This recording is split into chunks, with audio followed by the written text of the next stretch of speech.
In this pre-election 2025 miniseries, I'm going to go through a few of the points that have shaped some of my thoughts about the nation I am now a citizen of. I have spoken with many people, countless colleagues, students and friends, as well as strangers, about society and politics in Germany. There are, I suspect, many voters who will even vote for the AfD, with whom I share concerns. I wish to speak about one of those topics in each mini-episode. I ask you to be patient with me, to reflect genuinely on each argument, and to let me know your thoughts. Democracy in Germany will not come to an end, even if a more far-right government is elected. But many people will suffer unnecessarily for the policies that I believe will be enacted, and for no good reason. We will move increasingly towards a society where finger-pointing based on race will increase. I believe there will also be an increase in domestic violence against women, and that gender inequality in the workplace will also go up. Immigration laws will be tightened to an extent that significant damage will be done to the German labour market in the hospitality, healthcare and construction sectors, among others. People currently living and working in Germany will be forcibly removed, dividing families and creating untold strain on law-abiding and hard-working people just to make a political point that in the end will benefit nobody. I believe social benefits will be cut, further complicating the lives of many people who live around or below the poverty line, including many AfD voters.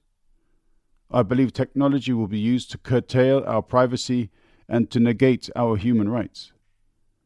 I also believe many positive steps taken to reduce CO2 emissions and to transition towards renewable energy will be reversed, with catastrophic consequences for future generations. These are the issues into which I will delve deeper. The AfD, some of its leaders and members, though not all, are racist, white supremacists, and do not care about Germany. My words are aimed at those who remain undecided.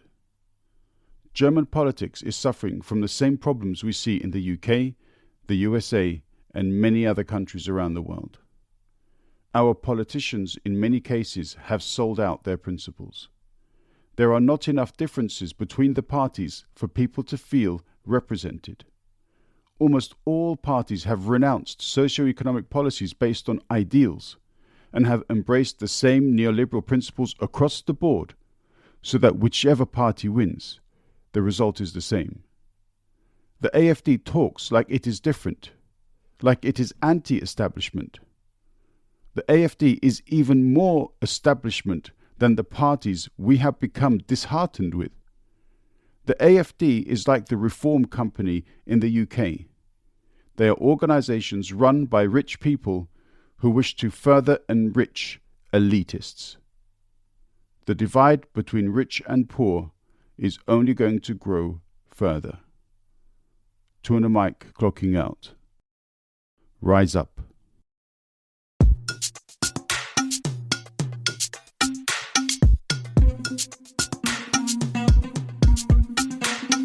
Dong weche pek kod welo mabiro e TwoandaMic. Dong parodit kod jok mawuoye TwoandaMic.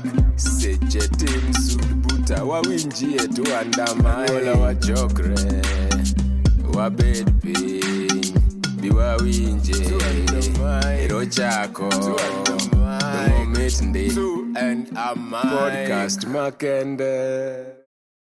This is the fourth episode in the series looking at the AfD's campaign policies as presented for the 2025 German elections. This episode is going to focus on their energy policy, where they call for a return to traditional energy sources such as nuclear and fossil fuels, arguing that the current focus on renewable energy has failed. The AfD plans to build new nuclear power plants to ensure a stable and affordable energy supply. The technology required to make nuclear energy fully 100% safe has not been tested nor built. Using nuclear waste as a fuel for nuclear energy is theoretically possible. From what I have read so far, however, it hasn't yet been done on a massive scale. I'm obviously not a nuclear physicist, and I'm not going to speak to you as if I were. There is a lot of information out there on nuclear energy and the safety level of power plants and what can be done to recycle spent fuel rods, etc. Don't assume the AFD knows what it is talking about either. Right-wing and conservative governments have been using the promise of technology to get enough votes to secure policies for which they are not ready. In 2016, Boris Johnson promised the Brits technology would be available at the Irish and Northern Irish border to sort out trade issues. Almost 10 years later, that technology is nowhere to be seen. Do not believe it when a politician promises technology that is to come in the future when they themselves don't have a clue how that technology works nor what it means. Renewable energy has not failed. I'm going to repeat that. Renewable energy as an energy policy in Germany has not failed. This is the kind of ridiculous campaign material that gives supporters who only read headlines the belief that they are now experts in renewable energy policy. The AfD clearly does not understand how the energy grid in Germany works, nor does it have a concept of energy sovereignty. Germany has shut down its nuclear power plants and its black coal mines, but it still mines lignite. Destroying Lützerath was criminal, by the way. In 2024, 56% of electricity used came from renewable sources. That means wind, photovoltaic, hydropower. To make a claim that the policy of generating electricity from renewable sources has failed when it provides more than 50% of market use is an insult to anyone who hears it. It is clearly the opposite. In fact, it would have been much better if all of Germany had cooperated from the beginning. If, for example, the federal states of Bayern and North Rhine-Westphalia had cooperated and built up their own wind farms when the states in the north had done, Germany might have been completely capable to supply electricity from renewable sources. Indeed, if the German government had not allowed itself to be dictated to by the automotive industry, it is conceivable that most cars being driven in Germany would no longer require petrol, diesel, or gas. There would definitely have been a more effective car charging program and reliable and readily available car charging station infrastructure too. On top of many energy policy lists should be the German and European transportation question. The current state of Deutsche Bahn is ridiculous. In the 13 years I have lived in Germany, never has the state of this company been so poor.